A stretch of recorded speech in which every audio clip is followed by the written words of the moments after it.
Greetings, everybody. I want to read you something about the global reset. We did a show last week on the global reset. We're going to do another show because we didn't get as far as we wanted to. The Global Economic Forum began in 1971, headed up by a man named Klaus Schwab. They had a meeting in June of this year, and I want to read you something out of that meeting that was said.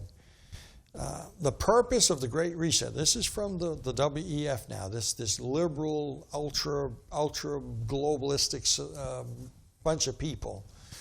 Here's what they say. The purpose of the Great Reset that they're trying to bring upon us isn't merely to enact policies that would lead to additional wealth distribution, but rather to completely overhaul the world's existing structures and institutions. Among other things, Schwab has said of the Great Reset, listen to this, the world must act jointly and swiftly to revamp all aspects of our societies, and that would include your church, right? And economies, that's your bank, that's your billfold, from education to social contracts and working conditions. Wow, who do these people think they are? Gods? Yeah, they do. Don't miss the show. We're going to touch on this and much more. Don't miss it.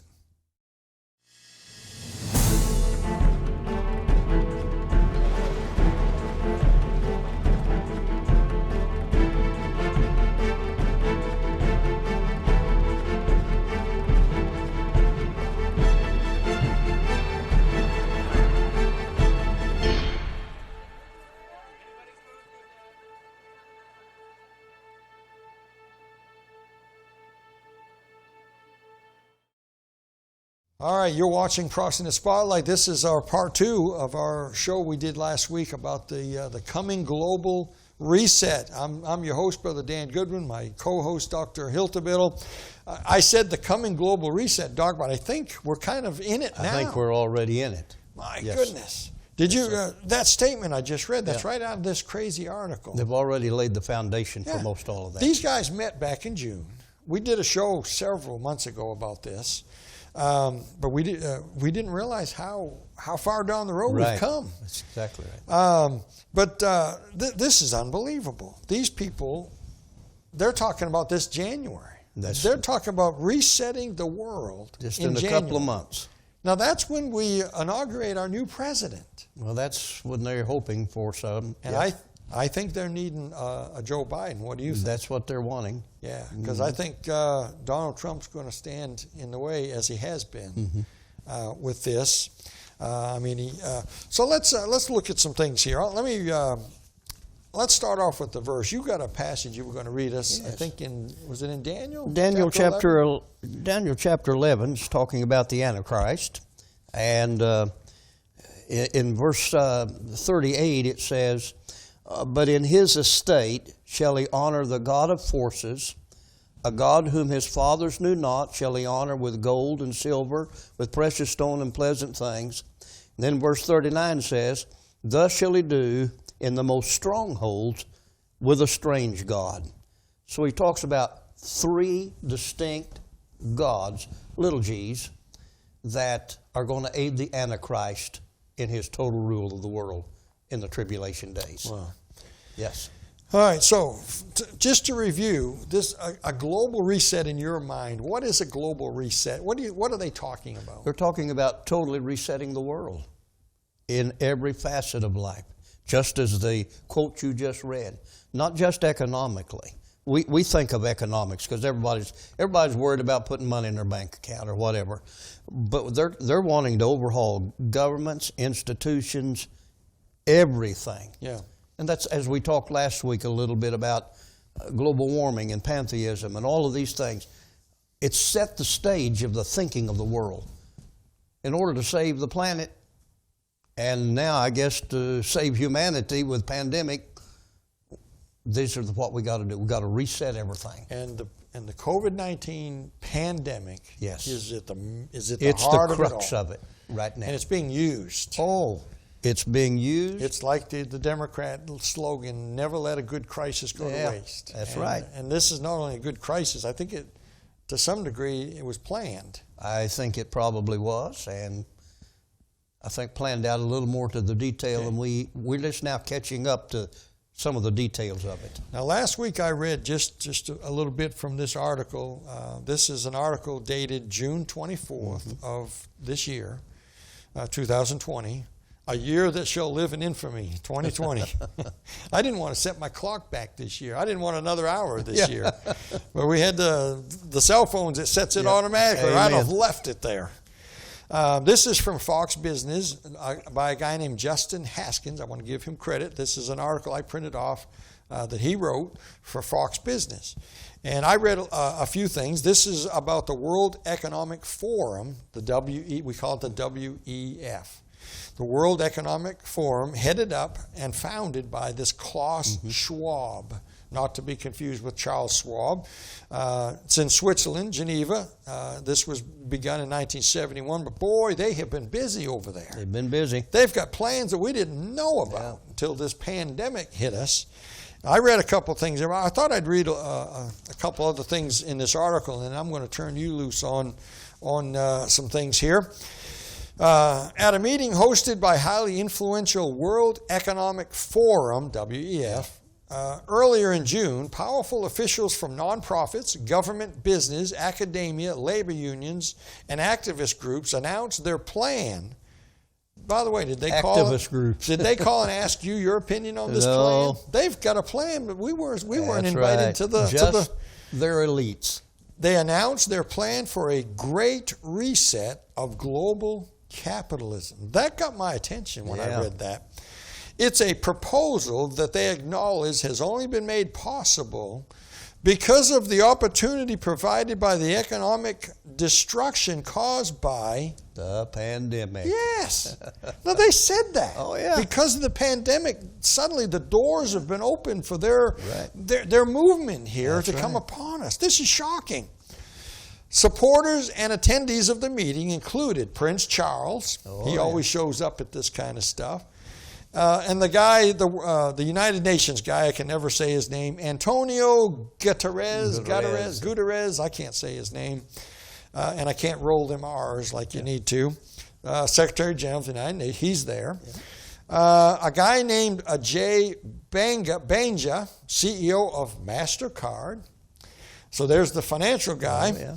Bernard Looney, CEO of BP, and Gina Gopinath, Chief Economist of the International Monetary Fund, the IMF, among many others. These are the movers and shakers and big wheels of the global society. And they're going to move and shake the world. Yeah, so here they all are in June at this meeting. And the purpose of the Great Reset isn't merely to enact policies that would lead to additional wealth distribution. Notice they're going to distribute the wealth. They're going to redistribute the wealth. Yeah. But that's just a part of it, but rather to completely overhaul the world's existing structures and institutions. In an article published on the World Economic Forum's website, Klaus Schwab, the founder and executive chairman of the WEF, wrote of the Great Reset. He said this, listen to this. Every country from the United States to China must participate, and every industry from oil and gas to tech must be transformed. In short, we need a great reset of capitalism. Yes, sir. They're serious about this. They're very serious, and we need to take them serious. The WEF meeting featured a powerful lineup of global leaders, all of whom seemingly agreed the Great Reset is necessary to rebalance economies. In other words, some economies are doing well, some are not. Well, we can't have that. We got to make everything even. We got to take from the rich and Robin Hood, right? Yes, sir. Well, they're not going to lose any of theirs. No. So the Great Reset is necessary to rebalance economies, promote fairness, and create greater equity within societies and among nations. All of that sounds good. The Goodwin interpretation I wrote on here, the Goodwin liken it to taking from the red states and giving it to the blue states in a bailout, because that's what they're trying to do. Amen. And so to put it on our level, where we understand what he's saying, except on a global scale. But Yes. notice the word fairness and equity. You go to their website, you'll see that all. Yeah. They're pushing for equity. Oh, yeah. You know, that word sounds so nice. And sustainability. We need equity. We need fairness.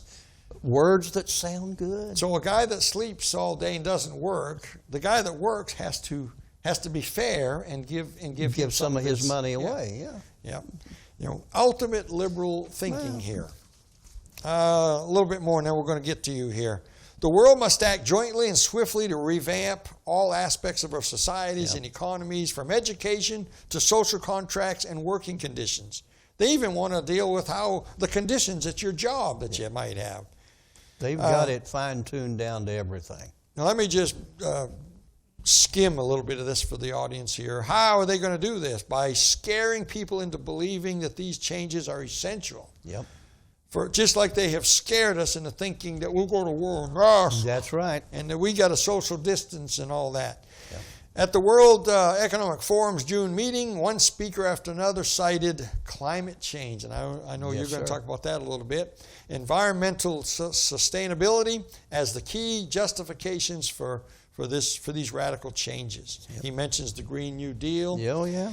And the Great Reset is a welcome recognition that this human tragedy must be a wake-up call, said UN Secretary General, he who I can't say his name, Guterres or whatever. You got close. And let me close with this. Sustainable economies and societies that are more resilient in the face of pandemics and climate change and many other global changes we face.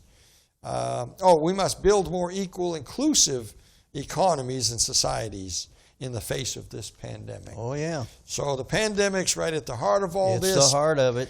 So, Doc, let's jump into this. You said that there are three main areas of the reset. Yes, sir.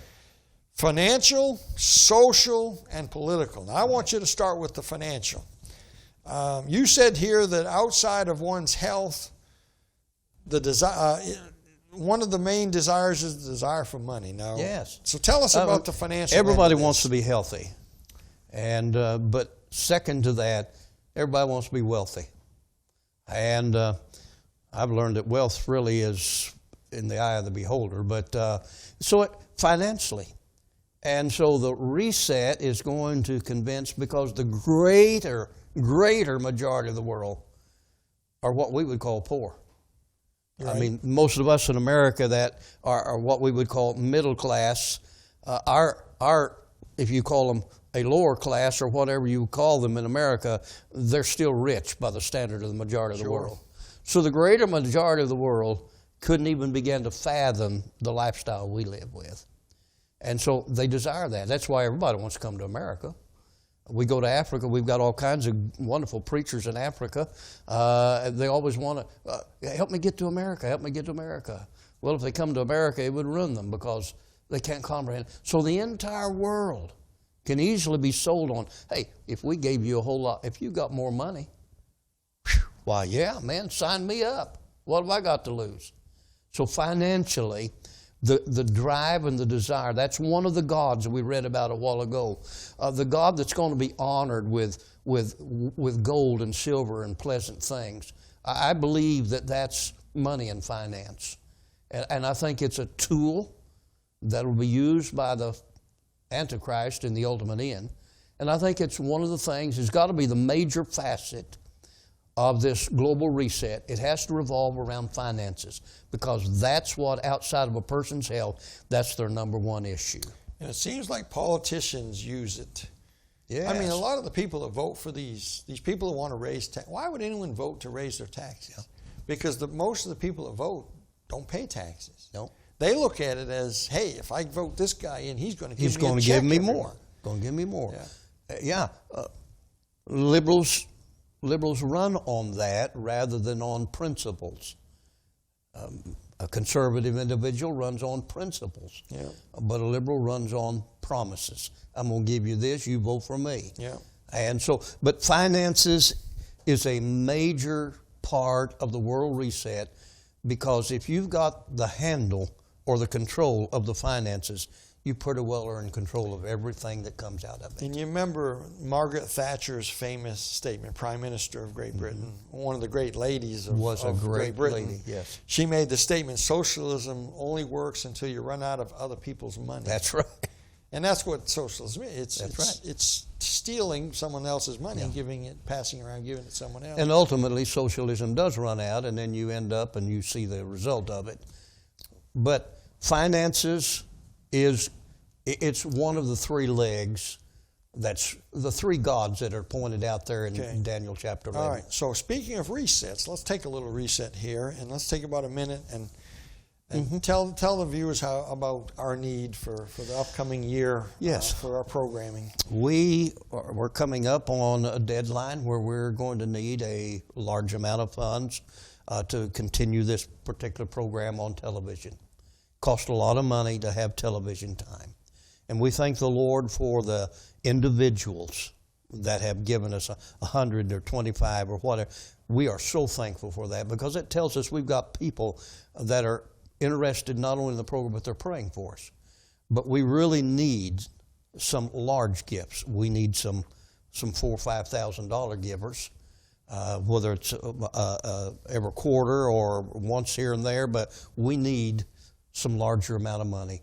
And we need to continue to build the others. But we're coming up on a deadline where we're going to have to either pay them or we're going to have to say in a month we're going to have to go off television. And we feel like that the opportunity that folks can have to invest in a ministry like this, because I don't believe, Dan, there's another ministry quite like ours. I agree. We're trying to stay inside the realm of biblical prophecy and not get out in the esoteric sensationalism. And there's a great need for this, as well as we often and try every session to give the gospel. Right. And so it's a great opportunity for folks to invest in a ministry, and when they get to heaven, you'll get a return on that investment greater than anything this world could ever give. And Doc, I personally believe the money's going to come. I believe we got a great audience of people. Yes. The response has been wonderful. I get to deal with them a little more than you because I kind of head it up, but I get Yes. the emails, I get the phone calls and the texts and the Facebook people. We've got an audience. Yes.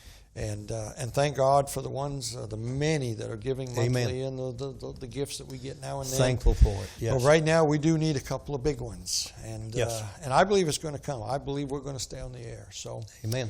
all right. So you can, I'm sure Rex has put up on the screen how you can get a hold of us and my phone number, email. If you'd like to talk to us about becoming a partner with us or to investing in this ministry, we'd love to talk to you. So let's jump on. We got three things you said have to do with this three areas of this reset. We talked about the financial. Financial is a big one in the reset. A financial reset. I mean, that's huge. And Because you can't, the others are apart, their fingers out of that, yes. But think about that. I mean, how many trillions are we in debt right now? Oh. We just added several trillion more. It's beyond. I think if I'm understanding this reset, part of that reset they're talking about is debt forgiveness of the nations of the world. Of the nations of the world. Everybody just gets squared away. Where do I sign up? You know, that's going to won't be be the attitude. hard. Who would say no? We've been saying this all along when it came to the Mark of the Beast system. By that time, who's not going to be ready to sign up on a system that'll give me protection and give me life? Yeah, sign here and take this mark. You'll get to eat at Texas Roadhouse every day. Hey, where do I sign? That's my favorite restaurant. Yeah, there you go. Folks, send gift certificates for Texas if you want. Texas Roadhouse. My wife and I, my favorite restaurant. So, Lone Star's better, but anyway. Longhorns, I think you meant. Longhorns, my favorite. They're good too. I'll take Longhorns. All right, so three areas for this that revolve around this reset, this globalist reset, and I read some things out of the article from the meeting in June. This is real, and it's amazing. Since June, I mean, in the last month, in the last week, I'm hearing on every TV program, every news people are all talking about a reset. Yes. Holy cow! It's like it is coming, and we're not going to stop this thing. Yep. So what's number two? Number two, you put here. The social part of it. There's a social. Tell us about, and I underlined something you said here. The fear of COVID-19 has altered life on our planet. It has totally altered life. Socially, it has completely changed the social construct of our world. We used to not bump elbows or pump fists. We used to greet our holy brethren with a kiss and a hug. You never know whether somebody wants to shake your hand or not in our world today. Fear over COVID. People wearing masks. You see them nobody in the car but themselves driving down the road wearing a mask. I mean... Oh, you see a guy out on a tractor, out in a field. Well, I saw a picture the other day. I don't know if it's doctored or made up, but 2 people in the swimming pool. I saw that. I have a feeling that was real. I don't know. But mask has created, it's altered the social construct of the world. It's removing the individuality. You can't see facial expression. I mean, you can only determine so much through looking at the eyes of an individual. Who'd have ever thought you could go in the bank with a mask? Yeah. Yeah. Well, I saw something the other day, though, at the gun store, said, don't wear a mask in here. So, and you see the mask hanging on the rearview mirror. Yeah. Stick in your pocket. Because there's some places you have to wear it or you can't get in. So you stick one in your pocket just in case I put mine, I'll get out of the truck, I'll put it in my pocket. So the things are filthy. Yeah. It's a status symbol. That's all it is. Well, it's preparing for the mark of the beast system down the road because it's a physical sign. But I think it's more than that, Dan. I'm not so sure, but what another entity of the mask is helping artificial intelligence. Artificial intelligence already knows through the cameras. It reads your face. If you've got a driver's license or anything, they've got your facial recognition. So what best way to further train facial tech for the eyes than covering the rest of it up? And I'm convinced. Of course, the mark of the beast is the forehead. I'm convinced that it's training artificial intelligence for future use. But it has altered how people respond to each other. Oh my goodness! You watch a commercial. I couldn't believe some of the commercials. They got masks on in the commercial. My son said last night at the evening meal we were having, they had been at Walmart, and none of them were wearing their mask. And after they got in the car to come back, one of the boys said to his dad, "That woman told me I ought to be wearing a mask." I mean, it's come to the point where everybody that doesn't wear one is looked at. Yeah. Wow, something wrong with you? No, it's the other way around. I told a lady the other day, she said, "Why aren't you wearing a mask?" I said, "I have CS." She said, "What's CS?" I said, "Common sense." Common sense. That's a great line. Yeah, and she said, just looked at me like a hard look. That's okay. I'm going to start using that. Yeah. I haven't heard that one. Yeah, well, they're going to think you're talking about disease and they might walk away and leave you alone. Yeah, it probably is common sense. Which probably is a disease today, but it's changed the social atmosphere of the entire world. It sure has. We'll never be the same again. We'll never be the same. And I wonder if you're going to have yearbooks at school. Everybody's got a mask on. Yeah. I mean, it's crazy. It is crazy. And this is the mask. Zero science, and every time you post on Facebook an article that has true science in it, they take it down in 15 minutes. Yeah. Because it's not a part of the narrative, because the face mask is not science, it's politics. And by the way, we will be going on Parler. We will be going on possibly, what was the name of that? Grungle? What was it? Rumble. My wife's back there operating the cameras. Rumble, right? We'll probably be going on Rumble. Rumble is a video like a YouTube site. Parler is like a Twitter site, and there's another one for Me or MeWe or something. We are going to be going on some of them other sites because of all things of are this. changing. Yes. We're getting censored everywhere. Yep. Okay, you mentioned social distancing and the problems with that as well. Well, yeah, it's a military purpose. It has nothing to do with the disease. Yeah. No, none. Zero. But it also, apart from the military aspects, I understand what you're saying, tracking people, they have to be distanced. Mm-hmm. But it also, to be distanced means there's no closeness, no hugging, no close interaction. And you walk into the store, And you watch people's reaction. You start down an aisle, and they're starting down the aisle. They go the other way. And they back out and go the other way. Oh, Used to wouldn't think a thing about it. You'd pass each other, say, how you doing? How do we become normal again? Well, this is the new norm. Remember, they said 2 weeks to flatten the curve. To flatten the curve. Mm-hmm. It's been 8 or 9 months now, and it's going to get worse now. Yeah. The governor of Illinois has just come out and said he thinks that the police should be able to take us to jail if we don't have a mask on. Well, that's okay, because you get to jail because of COVID, they let you out. But anyway. Now we got just another minute or two here. Number 3, the political. Yes. Tell us about that. Well, that's the whole purpose, is to develop this into a one world order where the government is centralized in a world setting. They've been pushing for it. The Pope pushes for it. The UN pushes for it. The majority, all of your left-wing politics, whether it's in America or anywhere in the world, they're pushing for it. All of them will say, at least temporarily, we need a one world order to deal with the pandemic. Well, there's nothing in government that's ever temporary. Yeah. But it is. The whole thing is the fear factor has brought people in the world to be social change. Whatever I'm told to do, I'm going to do it. You said here the elites of the world have longed for a single world government. Yes. And a single leader. Yes. Then you mentioned something that maybe you can close with this. The EU is the model. It's the model. I'm convinced. America was the melting pot of the world. Folks came from every ethnic group from all over the world, but they melted into one society, one philosophy, one language. Yeah. Well, they decided in Europe, we'll follow that model of bringing us all together, but we'll keep our languages and we'll keep our social lives. And that's exactly the diversity that you mentioned recently. Yeah, and I think they even live in different communities. They stay segregated. They stay segregated. And so this is the model that they're going to try to follow and bring that onto a world scale. Yeah. No, it's a political program.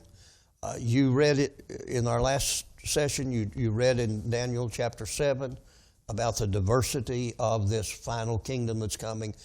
You're watching it happen. And I believe that COVID was the catalyst that's kicked it into warp speed. You made a good statement here, and I'll end with this. The talk and pursuit of the entire world for this reset tells me we are at the door.